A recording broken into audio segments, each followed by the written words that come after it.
नमस्ते, आपका स्वागत है इंस्पिरिन एमडीपी हिंदी में। यहाँ हम शोर शराबे से दूर जिंदगी की गहराई और खुद को बेहतर बनाने की बात करते हैं। अगर आप भी सुकून के साथ आगे बढ़ना चाहते हैं तो आप सही जगह पर हैं। अहंकार, त्याग और भीतरी दौलत के बारे में है, जो हमें सिखाती है कि दुनिया की सबसे महंगी चीज को भी खरीदा नहीं जा सकता, उसे केवल महसूस किया जा सकता है। शीर्षक: सम्राट का जूता और फकीर की मुस्कान। अध्याय 1: सिंहासन का गुरूर। एक बहुत बड़ा साम्राज्य था जिसका विस्तार 7 समुद्रों तक फैला हुआ था। उस साम्राज्य के राजा का नाम था महाराज दिग्विजय। उनके पास दुनिया की हर वो चीज थी जिसकी कोई कल्पना कर सकता था। उनके महल के फर्श संगमरमर के थे, जिन पर रेशमी कालीन बिछे रहते थे। लेकिन महाराज को एक बहुत ही अजीब शौक था। उन्हें जूतों से बहुत प्यार था। उनके पास हजारों जोड़ी जूते थे।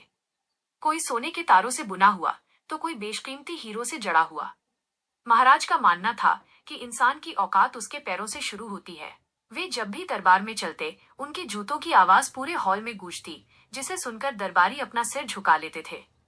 अध्याय 2: धूल भरा मुसाफिर। एक दिन जब महाराज अपने शाही बाग में टहल रहे थे, उन्होंने देखा कि एक बूढ़ा फकीर एक पेड़ के नीचे गहरी नींद में सोया हुआ है। फकीर के कपड़े फटे हुए थे, उसके बाल बिखरे थे और सबसे बड़ी बात, वो नंगे पैर था। उसके पैरों में बिवाइयां फटी हुई थीं और उन पर धूल जमी थी। महाराज को बहुत घिन आई। उन्होंने अपने सैनिकों से कहा, इस दरिद्र को यहाँ से उठाओ। इसकी हिम्मत कैसे हुई मेरे शाही बगीचे को अपने गंदे पैरों से अपवित्र करने की। जैसे ही सैनिकों ने फकीर को उठाया, वो जागा। उसने अपनी आंखें मली और महाराज को देखकर बड़ी शांति से मुस्कुराया। महाराज ने चिढ़कर कहा, तुझे शर्म नहीं आती? तेरे पास पहनने को जूते तक नहीं है और तू बेफिक्र सो रहा है। देख मेरे इन जूतों को, इनकी कीमत तेरे जैसे हजारों लोगों की पूरी जिंदगी की कमाई से ज्यादा है। अध्याय 3: फकीर का जवाब। फकीर ने महाराज के चमचमाते हुए हीरो से जड़े जूतों को देखा और फिर अपने धूल भरे पैरों को। वो फिर से हंसा और बोला, महाराज, आपके जूते वाकई बहुत कीमती हैं। लेकिन मुझे एक बात बताइए, क्या इन जूतों को पहनकर आप धरती की नमी को महसूस कर सकते हैं?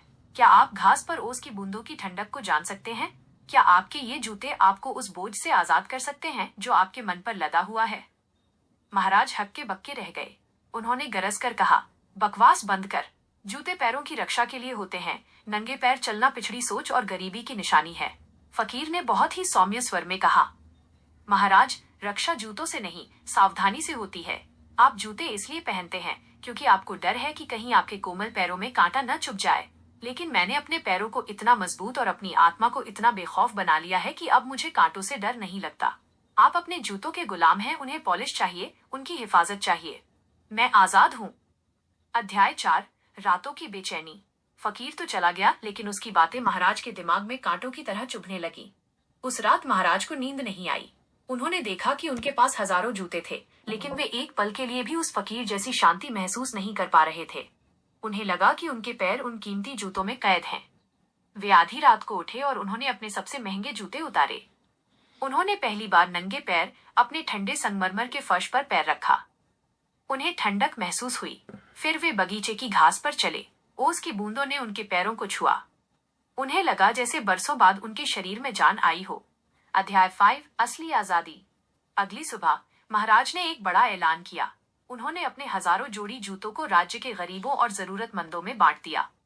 उन्होंने सोने के जूतों को गलवाकर स्कूल और अस्पताल बनवाए। जब वे फिर से उस फकीर से मिले तो महाराज के पैरों में साधारण लकड़ी की खड़ाऊं थी। उन्होंने फकीर के सामने सिर झुकाया और कहा, बाबा, आपने सही कहा था। मैं जूतों की चमक में इतना खो गया था कि जमीन की सच्चाई भूल गया था। अब मेरे पास कीमती जूते तो नहीं हैं, लेकिन मेरे मन में वो सुकून है जिसे मैं हजारों सालों की कमाई से भी नहीं खरीद सकता था। इस कहानी का गहरा विस्तार। The voice hover context. ये कहानी हमारे जीवन के दिखावे और असली सुख के बीच के अंतर को स्पष्ट करती है। 1. कंफर्ट जोन बनाम अनुभव। हम सुरक्षा सिक्योरिटी के चक्कर में अपने आसपास इतनी दीवारें खड़ी कर लेते हैं कि हम जीवन के असली अनुभवों, लाइफ एक्सपीरियंसेस से दूर हो जाते हैं। महाराज के जूते उनकी सुरक्षा तो थे, लेकिन उनकी रुकावट भी थे। 2. दौलत का बोझ। हम जिन चीजों के मालिक बनते हैं, अक्सर वही चीजें हमारी मालिक बन जाती हैं। फकीर आजाद था क्योंकि उसके पास खोने को कुछ नहीं था।